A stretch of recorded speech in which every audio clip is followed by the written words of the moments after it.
Tell me a little bit about the casting for this movie, because that seemed like that had to be quite a chore to get people that are going to play this thing straight and get the kind of delivery that you wanted out of it. Thanks. Yeah, they did a great job, didn't they? The two lead actors are Dustin Coffey, who plays the agoraphobic man Chet, and Linda Brzezinski, who plays the alcoholic female Marine Maggie. So I have known both of these actors for several years because I'm also an acting coach, and I have been their acting coach for like several years. And they both are super hardworking, really interesting, unique character actors, and they had been having trouble, getting their first film credit. And so part of the reason this all happened is because of that. I wanted to write something anyway, obviously, but I wrote it specifically with them in mind. So I already knew who was going to play those roles as I was writing the script. Did they even have to go through any sort of audition process then, or did you just bring them right None. in? None whatsoever. Wow. Well, none whatsoever. So Dustin Coffey, who plays Chet, he actually approached me. Like I said, I've been his acting coach, and he had booked some small television roles, but he was having trouble. He wanted to create a film, and he wrote one. And he came to me and said, "Hey, would you direct this?" And I said, "It's not, that material is not speaking to me, and I think it'd be difficult to find a budget for that script." I said, "But I'd love to direct you in something, and that would help, kick your acting career up to the next level." And so I came up with the Agoraphobia idea, and he loved it, and he was definitely locked in. And then as I was writing the story, I soon discovered I need somebody to counterbalance him. And then I immediately thought of Linda to play the role of Maggie the Marine, because she actually is a former Marine, and she's a really talented actress who can go from vulnerability to volatility in about 2 seconds. Yeah, she definitely has that very strong presence about herself, both in her delivery and her appearance. She just seems like a kick-ass woman all around. Yeah, she is. So when she'll like hearing that. When you wrote this, so you began writing it after Dustin approached you?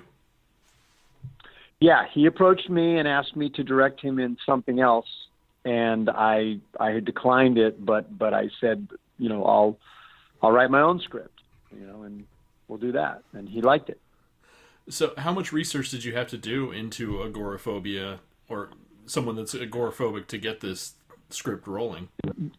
There was extensive research into that.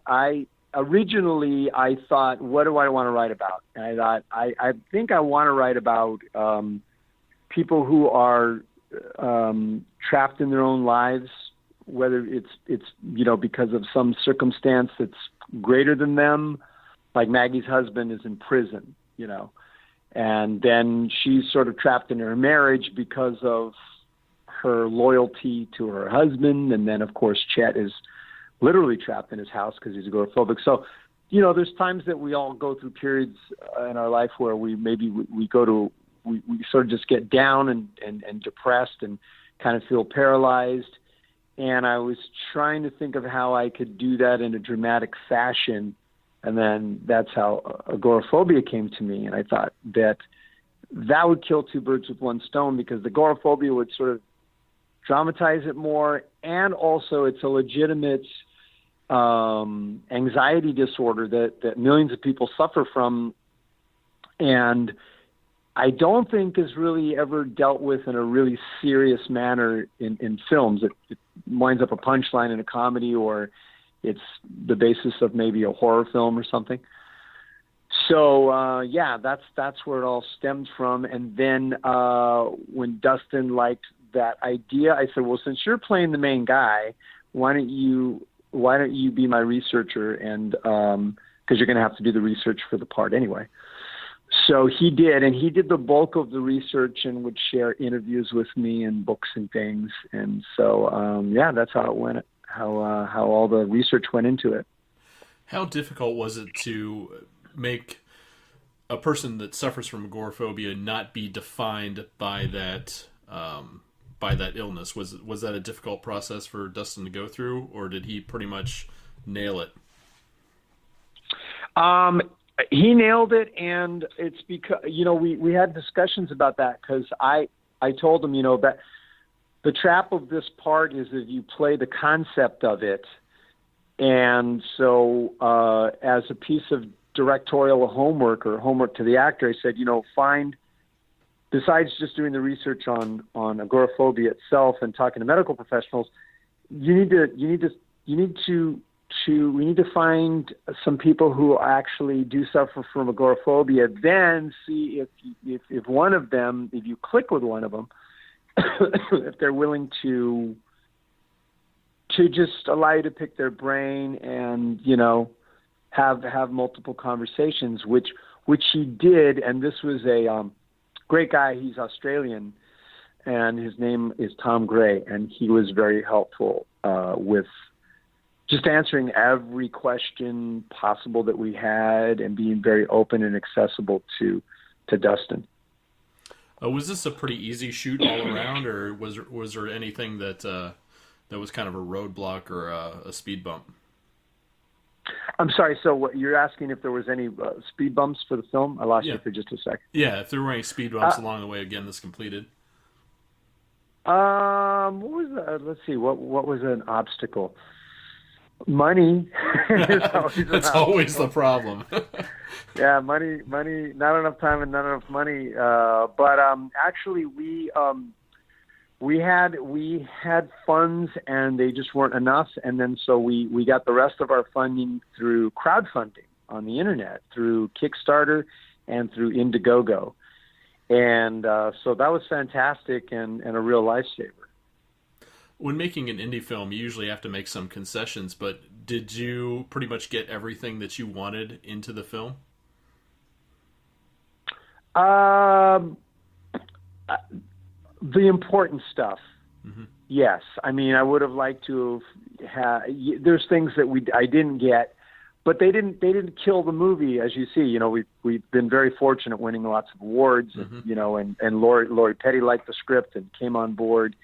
So yeah, we got pretty much everything we wanted, and I have found that that the lack of funds, all the projects I've done have always been like a modest budget, in the 10 short films and 2 feature films that I've directed. But it's taught me that when you don't have a big enough bank account for your film, you learn to make some creative choices that you solve problems with creativity and imagination, and several times I'll come up with something that's better than what I originally wrote if I'd had the money to get that. The part that Lori Petty plays, even though it's a smaller role, was it written specifically for her, or did she just come along as part of casting? No, I didn't write it for her, but I knew that I definitely wanted somebody who was female and was right in her age range. More and more, there's that age range for women is kind of a area that's tough, because a lot of female roles get written are very young, mm-hmm. or very, very old. And so I didn't write specifically for her, but once we started to cast, Marcus Lineker, who is one of the producers on this, he and I talked about actresses that we had admired, who were from like the 80s or 90s, that's when they were at their peak of their popularity. And then Lori Petty was at the top of that list. She's still working, as you know, and she's in Orange is the New Black and Gotham and Hawaii Five-0 and Swedish Dicks. But, she was a movie star from that 90s period that we really liked. And so we reached out to her agent, and then she read the script and she was like, yeah, this is cool. And so she was a blast. There are some pretty heartfelt performances in this film, and some very pretty heart-wrenching moments. How do you go about getting those performances out of your actors? Good question.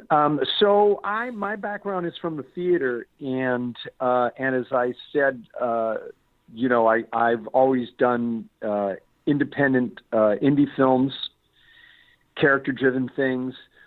So the budgets are always very modest. So for me, it's important to have an extensive rehearsal period, as in the theater, but even longer. So for this film, I rehearsed the actors probably like for 2.5, 3 months. And that was to really fine tune and help them find their characters. Also to workshop my script, because we would get together and then, I'd set up my tripod and just shoot any scenes that we were working on so I could look at those scenes later and decide if I needed to rewrite any dialogue or, if the basic scene was working or not, and to continue to give them homework and suggestions on how to fine-tune their characters. So with all that rehearsal, by the time we went to shoot the film, which was a very, very quick shoot, they had already been playing these characters. We even would drive around as the characters. That whole agoraphobic episode he has in the car where she tricks him to get in and they start driving. We went on the road, and we were doing that, and it was fun. It was a lot of fun. For those that don't have access to screeners like those of us in the business do, where can they see the film? Oh, well, the film just opened on April 13th, and so it's now on iTunes, Amazon, and Google Play. So it's available for rent and to download. I think Monday or Tuesday the DVD will be available on Amazon. And so far it's doing good. Is there anything, when you look back at the final product, that you would have liked to have changed? Good question. I think I would have tweaked a few more scenes. I would have, hindsight is 20/20. I think I would have tweaked a couple more scenes. When we were shooting it, I think 2 times, maybe 3 times, I just stopped shooting and I said to the actors, okay, we got to stop for a minute because the scene's not working, and it's not because of you or the cinematographer. It's because of what I wrote. It's just not quite clicking. So I would either work on it alone. I would just give everybody a break. And at first, the crew is sort of like, "What's he doing? Like, we don't have a lot of time at this location. We need to hurry up. We need to finish." And my philosophy is, what's the point in moving forward and shooting something that where the material isn't working? So for me, it's just a personal choice. I'd rather stop and figure out, I need to cut the first half of this page and get rid of that. That's nonsense. And drop the third page. And hey, let's just do this one page and let's focus on the charm of this character or whatever. And then I might have to cut a few shots. I won't be able to shoot as much coverage as I had originally intended. But especially for a character-driven piece, I'm not making a Michael Bay film where I need 1,000 different angles, and an explosion in the background. So, if I'd had more time, it's not more time. It's just, it's never enough time. I would take another pass at that script just one more time, I think. I guess the thing that can be said is, Bob Ross used to say this when he would paint, is if you are totally happy with your painting, then you should just hang up your brushes and go home because you can never improve. That I need to put that on either a T-shirt or a giant poster on my wall. That's great. I guess because I guess you would lose love for the craft if everything that turned out specifically the way you wanted, because then I guess there's no gratification in making your next movie. Well said, man. Well said. That's absolutely true. It's funny that I'm such a collaborative guy now, but I wasn't in the beginning. The first thing I directed, it was My Way or the Highway. Mm-hmm. And I quickly learned that I don't have all the answers, and just because I thought of it and wrote the script doesn't mean that it's right or it's going to work. You really don't know until you get in front of an audience. So, I'm always trying to see what can I learn, how can I go further, and I'll frequently be very thankful if a crew member or a cast member has a suggestion, or will even say, do you really need that? That's that. And I'll go, let me think about that for a second. Okay, I do, but I could rephrase it and do it this way. What do you think? Yeah, that's cool. So that's fun. And we had a lot of that going on the set, and I found that people were more interested in the project and had more fun when many times I would actually take an idea, incorporate it, or I'd say, that doesn't quite work, but I see what you're going for. Let me just, do something with that. And so they then, members of the cast and crews, then sort of felt ownership in the script because they had come up with a bit or something, Mm-hmm. Would you consider revisiting the themes of this movie or the characters in the future? No, I don't think so. I mean, I never say never, right? But, although, that's funny. This morning I was in the shower. I was thinking about my first feature and how I didn't know what the hell I was doing back then. And I thought, I could rewrite that script and I could do it right this time. So I might be revisiting that very first project. Who knows? All right, Alex. I appreciate you sitting down with us this morning. It's morning for you, right? Over there, it's 9. Yeah. Okay. I'm on the East Coast, so. Yeah. No, it's a pleasure, Mike. Thanks so much, man. Really appreciate the support, and I'm happy that you saw the film and that you liked it. Yeah, I sat down. I had a few good laughs, and then when there were some parts that were very, very tough to sit through. Suffering from some of those things myself, it's nice to see it played straight and not, as you said before, a punchline, which it seems to be the easiest way out to tackle any of the subject matters, always to make fun of it, not to show you just how badly it affects some people. It's sometimes very debilitating. Absolutely. Yeah, we've been getting that type of feedback, too, from people who are suffering from a myriad of anxiety disorders, and that's very gratifying. So I'm happy Fear, Love, and Agoraphobia is being received well. Yeah, I'm definitely seeing some very positive reviews, and I definitely loved it, and I can't wait to see what else you have for us coming up. Awesome. Thanks, man. Really appreciate it. Thank you very much, Alex. You have a good weekend, and we'll hopefully speak to you again soon.